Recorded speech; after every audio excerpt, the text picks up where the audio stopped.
7단원 마지막 주제인데요. 여섯 번째 주제입니다. 조석 현상에 대해서 같이 한번 확인해 보도록 하겠습니다. 자, 조석은요, 해수면의 높이가 주기적으로 높아졌다가 낮아졌다가 하는 현상입니다. 여기는 대부도라는 곳인데요. 이 대부도에서 길에 물에 잠겨 있는 것을 확인할 수가 있습니다. 그런데 어떨 때는 이렇게 길이 드러나는 것을 확인할 수 있습니다. 해수면의 높이 차가 주기적으로 발생하면서 길이 나왔다가 사라졌다가 하는 바다 갈라짐 현상을 볼 수가 있는 건데요. 이런 것들을 우리가 조석이라고 하는 것입니다. 그래서 밀물 같은 경우는요, 바닷물이 밀려 들어오는 것입니다. 그래서 해수면이 상승하는 것을 확인할 수가 있고요. 썰물 같은 경우는 바닷물이 빠져나갑니다. 그래서 해수면이 내려가는 것을 확인할 수가 있습니다. 근데 조류는요, 이런 조석에 의한 바닷물의 흐름이 나타나게 되는 겁니다. 그래서 밀물 같은 경우는 육지 쪽으로 이제 바닷물이 이렇게 밀려 들어오게 되는 거고요. 어, 썰물 같은 경우는 바닷물이 이렇게 바깥쪽으로 빠져나가게 되면서 물의 흐름이 생기게 되겠죠. 이런 걸 보고 우리는 조류라고 하는 것입니다. 해수면의 높이는 하루에 약 2번씩 주기적으로 높아지거나 낮아진다는 점을 확인해 주시고요. 밀물에 의해서 해수면이 가장 높아질 때를 보고 우리는 만조라고 합니다. 썰물에 의해 해수면이 가장 낮아질 때를 보고 우리는 간조라고 한다는 점을 기억해 두세요. 그래서 간조랑 만조가 나타나는 이유는 뭘까요? 그래서 간단히 말하면은 달과 태양의 중력이 지구의 바닷물을 끌어당겨서 생기는 현상이라고 보시면 됩니다. 그래서 현재 바닷물이 이렇게 있다는 것을 확인할 수가 있거든요. 근데 달은 지구의 위성이기 때문에 지구와 가까운 거리에 있어요. 그래서 사실은 태양의 중력보다는 달의 중력이 조금 더 큰 영향을 주고 있기는 한데요.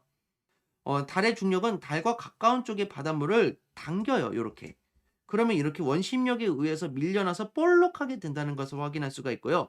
이렇게 불룩해진 바닷물이 밀물이고 그 사이의 바닷물이 썰물이다라는 거예요. 그래서 여기가 밀물, 여기가 썰물이 되겠죠.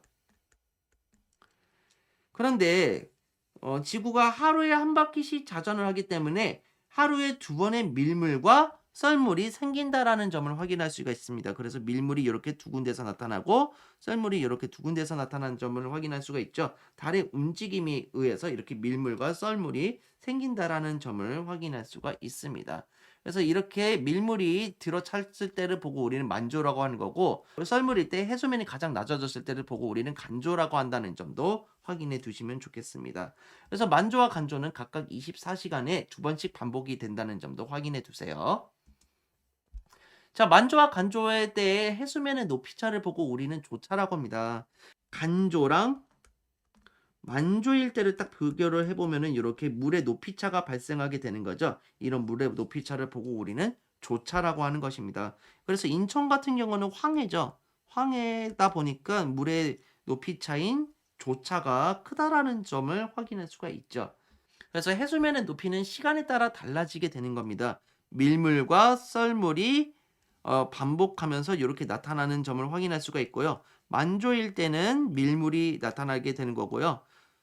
그리고 간조일 때는 썰물이 나타나게 된다는 거 확인할 수가 있죠. 그래서 밀물이 들어차면서 밀물이 가장 해수면을 높였을 때를 보고 우리는 만조, 그리고 썰물에 의해서 해수면이 가장 낮아졌을 때를 간조라고 한다는 점, 그리고 이 만조와 간조의 높이차를 보고 우리는 조차라고 한다는 점을 기억해 두셔야 됩니다.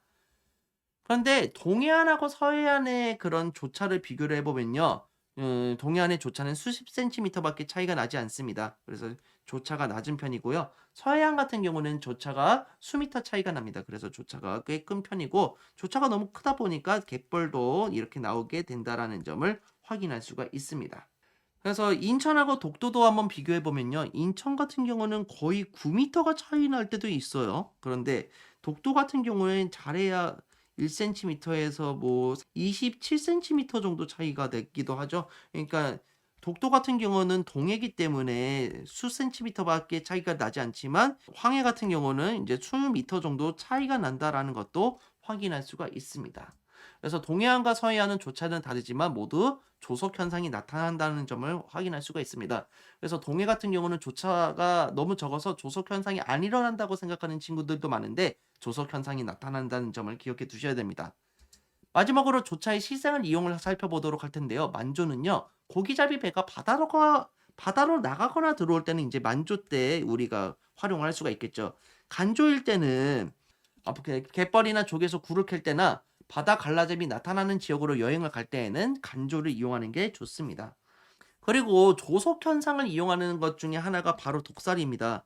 그래서 만조일 때는 이렇게 물고기가 많이 이동을 할 수가 있겠죠. 그런데 간조가 되면서 이렇게 돌을 쌓아 놓은 지역 안에 물이 갇히게 되면서 물고기가 여기에 갇혀버리는 현상이 나타나게 되는 겁니다. 일종의 자연그물이라고 볼 수가 있겠죠. 이 그물을 이용해 가지고 물고기를 잡아내는 방법이 바로 독살이라고 하는 겁니다. 마지막으로 이런 밀물이랑 썰물이 일어나면서 당연히 해류가 발생하게 되겠죠. 이 해류에 의해서 모터를 돌려 가지고 전기를 생산할 수 있는 조력 발전소를 건설해서 지금 전기 생산을 하고 있다라는 점도 기억을 해 두시면 좋겠습니다.